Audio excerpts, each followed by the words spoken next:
जय हिंद साथियों, मैं पारस कुमार आप सभी का बहुत बहुत स्वागत करता हूं पारस फ्री एजुकेशन में।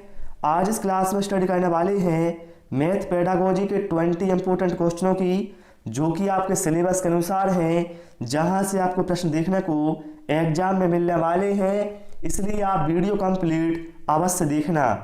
पहला प्रश्न है, चित्रों का अधिक प्रयोग गणित की किस शाखा में होता है? बताना है गणित की वह कौन सी शाखा है जिसमें चित्रों का अधिक प्रयोग होता है। तो आपको पता है भाई, जो रेखा गणित है इसमें आयत, त्रिभुज, वर्ग, चतुर्भुज, घन, घनाभ, इन सभी का क्या है, शिक्षण किया जाता है। तो हम कह सकते हैं रेखा गणित ऐसी शाखा है जिसमें चित्रों का अधिक प्रयोग होता है। विकल्प सी यहाँ पर हमारा राइट आंसर होगा। ठीक है, क्लियर हो गया ना? चलिए इसके बाद हम अगला क्वेश्चन लेते हैं। प्राथमिक कक्षाओं में बच्चों को गणित पढ़ाने के लिए बनाई जाने वाली पाठ्य योजना निम्नलिखित में से कौन सा अति महत्वपूर्ण पहलू है? बताना है प्राथमिक कक्षा में बच्चों को गणित पढ़ाने के लिए जो आप पाठ्य योजना मतलब लेसन प्लान बनाते हैं, उसमें सबसे महत्वपूर्ण क्या होता है? तो भैया पाठ्य योजना में सबसे अति महत्वपूर्ण होता है कि आप विद्यार्थियों को अवसर दें कि वह अपनी संकल्पनाओं की संरचना कर सकें। विकल्प सी यहाँ पर हमारा राइट आंसर होगा। ठीक है, ये सबसे महत्वपूर्ण पहलू होता है। पाठ्य योजना का मतलब होता है लेसन प्लान। ठीक है, चलिए इसके बाद हम अगला क्वेश्चन लेते हैं। और वीडियो पसंद आए वीडियो को लाइक करें, शेयर करें और चैनल को सब्सक्राइब अवश्य करें। गणित विषय का पाठ्यक्रम में महत्व है क्योंकि यह देखिए भाई, जो गणित विषय है इसका पाठ्यक्रम में महत्व क्यों होता है?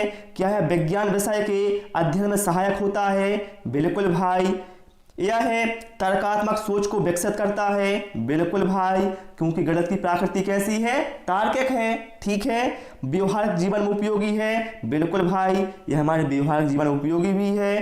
तो यहाँ पर राइट आंसर किसके साथ जाएगा? विकल्प डी के साथ जाएगा। ठीक है, चलिए अगला क्वेश्चन लेते हैं।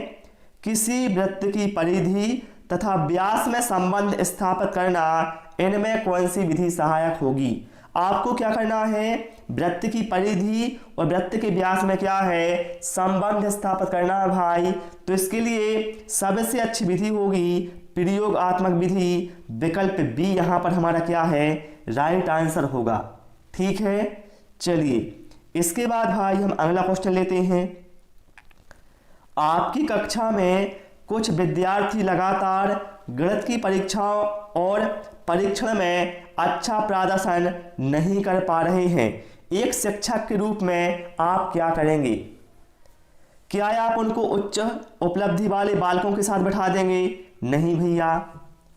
अच्छा ना करने के परिणाम को समझाएंगे, मतलब आप उन्हें धमकाएंगे कि यदि आपने गलती की तो आप उन्हें डांटेंगे, मारेंगे? बिल्कुल भाई, ऐसा कार्य हम नहीं करेंगे। अभ्यास के लिए उन्हें हम अधिक टेस्ट देंगे।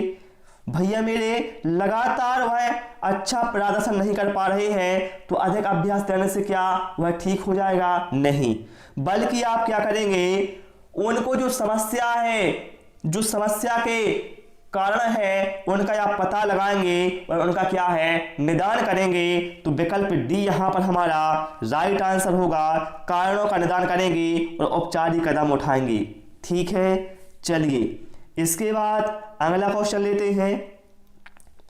बच्चों को समय की अवधारणा को प्रस्तावित करने के लिए प्रारंभ गतिविधि के रूप में निम्न में से कौन सी गतिविधि की जानी चाहिए? आपको बच्चों को समय की अवधारणा समझाना है, तो बताइए प्रारंभिक गतिविधि आपकी क्या होगी?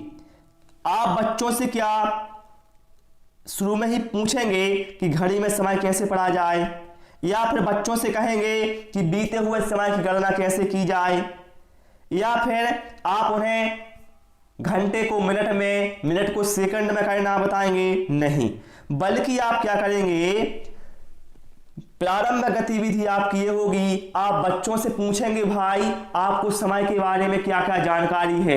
बच्चे के जो अनुभव है उनको आप सुनेंगे, फिर उसके हिसाब से आप आगे का शिक्षण कार्य करेंगे। तो विकल्प ए यहाँ पर हमारा क्या है, राइट आंसर होगा। ठीक है, आप बच्चों के जो अनुभव है समय के बारे में, उन्हें कितनी जानकारी है, इसके बारे में आप चर्चा करेंगे। ठीक है, चलिए इसके बाद हम अगला क्वेश्चन लेते हैं। जो छात्र गणित नहीं समझते वह पाठशाला में प्रवेश नहीं पा सकते हैं, यह कथन किससे संबंधित है। तो भाई ये जो कथन है ये कहा था प्लेटो महोदय ने। विकल्प ए यहाँ पर हमारा राइट आंसर होगा। ठीक है, देखिए भाई मैथ पेडागोजी में जो स्टेटमेंट है वो आपको जरूर पता होने चाहिए। स्टेटमेंट से 1 से 2 क्वेश्चन अवश्य पूछे जाएंगे। निम्नलिखित में से किस कार्य में गणित उपयोगी नहीं है। देखिए तार्किक विकास में भैया गणित उपयोगी होता है, मानसिक विकास में भी उपयोगी होता है, भौतिक विकास में भी क्या है, गणित उपयोगी होता है। लेकिन जो ऑप्शन सी में कहा गया है दार्शनिक विकास, तो भैया इसमें गणित उपयोगी नहीं होता। विकल्प सी यहाँ पर हमारा क्या है, राइट आंसर हो जाएगा। ठीक है, चलिए इसके बाद हम अगला क्वेश्चन लेते हैं। गणितीय ज्ञान का प्रमुख साधन क्या है। देखिए ध्यान रखिएगा, यहाँ प्राइमरी लेवल के हिसाब से क्वेश्चन पूछा जा रहा है कि जो गणितीय ज्ञान है इसका प्रमुख साधन क्या है। देखिए भैया बच्चा है जो वो गणितीय ज्ञान प्राप्त कैसे करेगा, उसे भैया नियम के बारे में कोई जानकारी नहीं होती। ठीक है, और ना ही उसे सिद्धांत के बारे में बच्चे को जानकारी होती है, और ना ही बच्चे को सूत्रों के बारे में जानकारी होती है। बल्कि बच्चा क्या करता है, जो उनकी ज्ञान इंद्रियां हैं जैसे आंख हो गया, कान हो गया, इनकी सहायता से क्या है, गणितीय ज्ञान को प्राप्त करता है ना। क्लियर ना। तो विकल्प डी यहां पर हमारा क्या है, राइट आंसर होगा। ठीक है, चलिए भाई इसके बाद हम अगला क्वेश्चन लेते हैं। अब यहां पर देखिए क्या कहा गया है, गणित के समावेशी कक्ष में दृष्टिबाधित शिक्षार्थियों की आवश्यकताओं को संबोधित करने के लिए आपकी क्या नीति होगी। देखिए समावेशी कक्ष में दृष्टिबाधित शिक्षार्थियों की आवश्यकताओं की यहां पर बात की है। तो ऐसे में आप क्या करेंगे, गणित में उच्च अंक प्राप्त करने वालों के साथ उनके जोड़े बना देंगे। नहीं भैया, आपको पता है भैया बालक कैसा है, दृष्टि बाधित है, तो आप कैसा बिल्कुल नहीं करेंगे। उन्हें आप विशेष शिक्षक के पास भेजोगे। क्या भैया वो आपके पास आया है, आप उसकी समस्या को दूर करें भाई और उसे अधिगम करवाएं। थोड़ी आप उसे इंग्लैंड भेजेंगे या अमेरिका भेजेंगे, गणित के बारे में दूसरा विषय दे देंगे। ऐसा कैसे भाई, उसे गणित सीखना है तो गणित सिखाइए भाई उसे आप।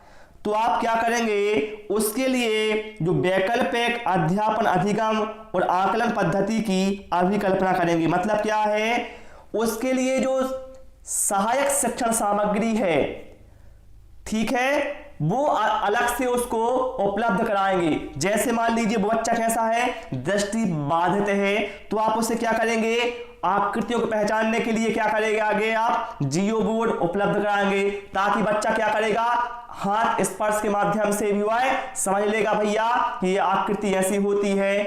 ठीक है, तो विकल्प बी यहां पर हमारा क्या है, राइट आंसर होगा। ठीक, चलिए इसके बाद भाई हम अगला क्वेश्चन लेते हैं। निम्न में से किन अक्षरों में क्षैतिज तथा और ऊर्ध्वाधर दोनों रेखाएं हैं। किन अक्षरों में क्षैतिज और ऊर्ध्वाधर सममिति दोनों की रेखाएं हैं। कुछ लोगों को यह प्रश्न भाई कठिन लग रहे होंगे, लेकिन भाई नए क्वेश्चन है। ठीक है, तो देखिए सममिति रेखाएं क्या होती है भाई मेरे, ऐसी रेखा जो किसी आकृति को बराबर आकार के दो समान भागों में बांटती है। जैसे मैं बात करूं, यहां पर मैं एक आकृति लेता हूं इस तरह से, एक गलत बन गया है, ठीक है, इस तरह से मान लीजिए एक आकृति है। तो यदि मैं बीच में से यहां पर इसको काट दूं तो आप देखेंगे जो ए वाला भाग है और ए वाला भाग क्या है, बराबर है। तो इस आकृति में एक सममिति रेखाएं हैं। तो यहाँ पर बताना है कि इसमें 2 होती हैं, तो भैया जो x होता है इसमें 2 रेखाएं होती हैं। एक तो आप पहला तरीका ऐसा है कि आप इसको इस तरह से काट देंगे, ठीक है, और एक ए, 2 सममिति रेखाएं इसमें होती हैं। विकल्प ए यहाँ पर हमारा क्या है, राइट आंसर होगा। चलिए अगला है, निम्न में से क्या गणितीय तर्कणा का सूचक है? गणितीय तर्कणा का सूचक बताइए क्या है? गणितीय संकल्पनाओं की परिभाषा देने की क्षमता। भैया परिभाषाओं देने की क्षमता मतलब आप क्या है, पुस्तकीय ज्ञान पर आप फोकस कर रहे हैं भैया, तो आपको ये नहीं भैया, गलत है, ठीक है। विभिन्न परिस्थितियों में सही सूत्रों को स्मरण करने की क्षमता। ध्यान रखना, रटने की बात जहां पर हो वो तो क्या है, एनसीएफ का दुश्मन है, तो ये भी क्रॉस हो गया। अब हमारे पास क्या बचा, विकल्प बी और विकल्प सी। तो गणितीय तर्कणा का सूचक यहां पर पूछा गया है, तो यहां पर राइट आंसर क्या होगा, विकल्प बी होगा। गणितीय प्रक्रिया में तर्क संगत देने की क्षमता, ठीक है, यही सूचक होता है गणितीय तर्कणा का, ठीक है। विकल्प बी यहां पर हमारा क्या है, राइट आंसर होगा। चलिए भाई इसके बाद हम अगला क्वेश्चन लेते हैं। गणित अध्यापन को प्रभावी बनाने के लिए निम्नलिखित में से कौन सी विशेषता नहीं है? आपको गणित अध्यापन को कैसा है, प्रभावी बनाना है, तो बताना है कौन सी विशेषता नहीं है। एक नई संकल्पना का परिचय देने के लिए समय के नियम का कठोरता से पालन करना। देखिए भाई एनसीएफ के जो कठोरता है, दंड है, रटना है, ये तो भैया एनसीएफ के क्या है, दुश्मन है, तो भैया ये तो क्या है, ये विशेषता नहीं है मेरे भाई, जो कि हमारा राइट आंसर हो जाएगा, ठीक है। चलिए इसके बाद अगला क्वेश्चन लेते हैं। निम्नलिखित समुच्चय में से कौन सा गणित में प्रश्न हल करने का कौशल है? चित्रांकन करना, पीछे से हल करना। आप किसी सवाल को पीछे से हल करेंगे क्या? नहीं। रट लेना, भैया रटने की बात तो होती ही नहीं है, तो दुश्मन है भाई एनसीएफ का, ठीक है। विकल्प सी में क्या है, कंटेस्ट करना, मतलब ये भी क्या है, रटने की बात कर रहा है। गणित भाई आप कितना रटेंगे, क्या आप सवालों को याद कर लेंगे, ठीक है। तो इस तरह से आपको ये ऑप्शन भैया क्रॉस कर देना है। अब हमारे पास क्या बचा, केवल विकल्प बी बचा है, जिसमें लिखा है विवेचना करना, चर का प्रयोग करना, प्रतिरूप देखना। विकल्प बी यहां पर हमारा क्या है, राइट आंसर होगा। देखिए भाई प्रतिरूप का मतलब क्या होता है, पैटर्न, मतलब पैटर्न देखें, ठीक है। चलिए भाई इसके बाद हम अगला क्वेश्चन लेते हैं। और जिन साथियों ने भाई वीडियो को लाइक नहीं किया है, वीडियो को भाई लाइक कर देना, ठीक है। निम्न में से गणित अध्यापन का कौन सा शैक्षणिक तरीका सबसे अच्छा है? बताएं आप लोग। यदि आप बच्चों को भैया गणित सिखा रहे हैं तो बताइए इन 4 में से कौन सा तरीका सबसे अच्छा है? केवल कमियां देखकर उतना ही पढ़ाएंगे, बच्चे में जो कमी है आप केवल उतना ही पढ़ाएंगे, उसके अलावा बच्चे को आप कुछ नहीं पढ़ाएंगे, तो भैया बच्चे का विकास कैसे होगा? तो भैया नेगेटिव पॉइंट है। केवल गैप्स देखकर उन्हें दूर करेंगे, जहां जहां पर आपने गैप्स हैं वो दूर कर दिए, लेकिन बच्चे का जो आगे का विकास है वो कैसे होगा? ये भी क्या है, गलत है होगा। हर शिक्षार्थी को एक तरह से पढ़ाएंगे, नहीं भैया, जिस बच्चे की जैसी क्षमता है हम उसी के हिसाब से बच्चों को पढ़ाएंगे, ठीक है। तो यहां पर विकल्प ए यहां पर हमारा क्या है, राइट आंसर होगा।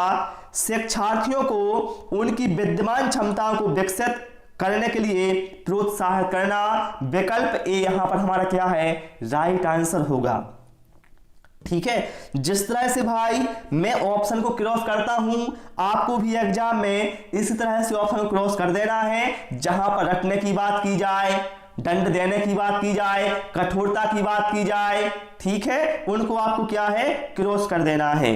एनसीएफ 2005 के अनुसार निम्नलिखित में से कौन से विषय प्राथमिक विद्यालय में गणित पाठ्यक्रम का भाग नहीं है?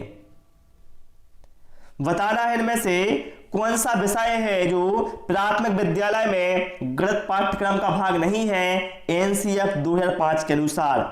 भैया प्रतिरूप का मतलब क्या होता है, पैटर्न, क्या होता है, पैटर्न, ठीक है। तो भैया देखिए चौपड़ क्या है, भाग है, सममिति भी भाग है और प्रतिरूप भी भाग है, लेकिन जो अनुपात है जिसको इंग्लिश में कहा जाता है रेशियो, ये भाग नहीं है। विकल्प डी यहाँ पर हमारा क्या है, राइट आंसर होगा। चलिए भाई इसके बाद हम अगला क्वेश्चन लेते हैं। निम्न में से गणित में उपलब्धि कम होने का क्या वजह हो सकता है। कोई भैया बच्चा है जो क्या है उसकी उपलब्धि गणित में कम है, तो इसके लिए क्या वजह हो सकता है, लिंग। देखिए भाई ऐसा नहीं है कि लड़के की उपलब्धि कम होती है या लड़की की उपलब्धि कम होती है, दोनों में भैया ऐसा कोई निश्चित नहीं होता है, तो हम लिंग को भैया उत्तरदायी नहीं ठहरा सकते। गणित का स्वरूप मतलब गलती करें आप और आप दोष लगाएं गणित को, एक कहाँ का न्याय हुआ भाई। किसी व्यक्ति की स्वाभाविक क्षमता, भैया मेरा स्वभाव मान लीजिए खराब है, बहुत तेज हूं, तो क्या मैं गणित में ठीक नहीं हो सकता। या मान लीजिए किसी का स्वभाव शांत है, तो वो क्या गणित में कमजोर होगा या गणित में अच्छा होगा। तो आप स्वाभाविक क्षमता से क्या है गणित में कमजोर या अच्छा ये तय नहीं कर सकते। लेकिन यहां पर विकल्प बी में कहा गया है सामाजिक सांस्कृतिक पृष्ठभूमि, ये यहां पर हमारा क्या है, राइट आंसर होगा। ठीक है, चलिए भाई क्योंकि आप सभी जानते हैं जिसका जैसा बैकग्राउंड होता है वो उसका भैया बहुत प्रभाव बालकों पर देखने को मिलता है। ठीक है, चलिए भाई इसके बाद हम अगला क्वेश्चन लेते हैं। गणित के कक्षा कक्ष में महत्व दिया जाता है। गणित का जो कक्षा कक्ष है भैया वहां पर आप बताएं किसको महत्व दिया जाता है। तो भैया गणित के कक्षा कक्ष में गणितीय विषय पर महत्व दिया जाएगा, गणित की जो प्रक्रिया रहेगी उस पर ही महत्व दिया जाएगा, और क्या है तर्क पर भी महत्व दिया जाएगा। ठीक है, तो विकल्प सी यहां पर हमारा राइट आंसर होगा। ठीक है, इन तीनों पर महत्व दिया जाएगा। विकल्प बी में क्या था, गणितीय विषय पर, केवल भैया गणित विषय पर महत्व देंगे, तो हमने क्रॉस कर दिया इसको। समस्या समाधान की युक्ति पर केवल, भैया इसको भी क्रॉस कर दिया। जो हमारा विकल्प सी है ये यहां पर हमारा बेस्ट आंसर होगा। ठीक है, चलिए इसके बाद अगला क्वेश्चन लेते हैं। कहा गया है गणित के नियम एवं सिद्धांतों में समावेश होता है। देखिए भाई जो गणित के नियम होते हैं और सिद्धांत होते हैं इनमें बताना किसका समावेश होता है। देखिए भैया यदि मैं आपसे कहूं कि 2 और 2 क्या है, 4 होता है, तो भैया इंडिया में भी होता है 2 में 2 4। ठीक है, 2 में 2 जोड़ोगे तो 4 होगा। आप अमेरिका जाओगे वहां भी यही होगा। आप कहीं भी चले जाएं किसी भी कोने में भाई दुनिया के हर जगह जाओगे तो 2 और 2 आपको 4 देखने को मिलेंगे। ऐसा कहीं नहीं होगा कि 2 और 2 5 हो जाए।